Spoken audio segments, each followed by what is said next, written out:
Trump की तरफ से नया बयान आया है।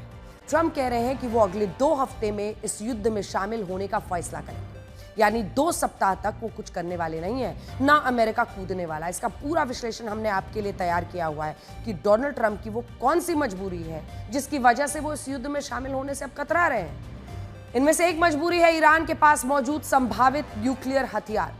कहने सुनने में ये बहुत आसान लगता है कि अमेरिका और इजराइल ईरान के न्यूक्लियर प्लांट पर हमला करके उसको नष्ट क्यों नहीं कर देते, लेकिन क्या ये इतना आसान है? सच ये है कि ये सब कुछ उतना आसान नहीं है जितना दिख रहा है। इजराइल और अमेरिका कितना ही कहें कि वो फोर्डो न्यूक्लियर प्लांट को तबाह कर देंगे, लेकिन वो क्या इतना आसान है? अगर उन्होंने ऐसा किया तो न्यूक्लियर प्लांट में लीक का खतरा पैदा हो सकता है, जिससे ईरान में बड़े पैमाने पर न्यूक्लियर तबाही होगी और फिर पूरे विश्व की उंगलियां अमेरिका तक जाएंगी।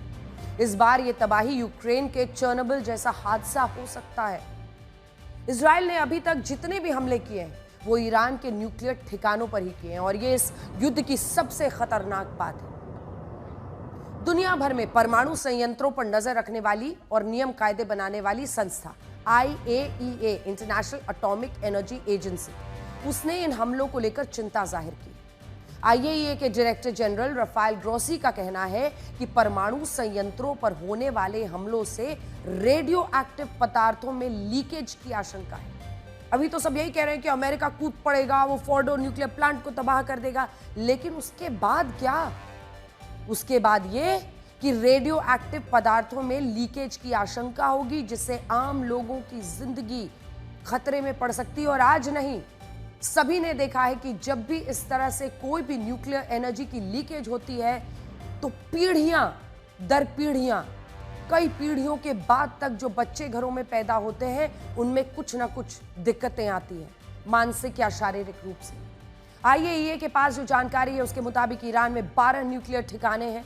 इसमें बेनाब, तेहरान, अरक न्यूक्लियर रिसर्च फैसिलिटी है, फोर्डो और नतांज यूरेनियम एनरिचमेंट प्लांट है, यानी यहां पर प्राकृतिक यूरेनियम से खास तत्व निकलता है, नाम यूरेनियम 235।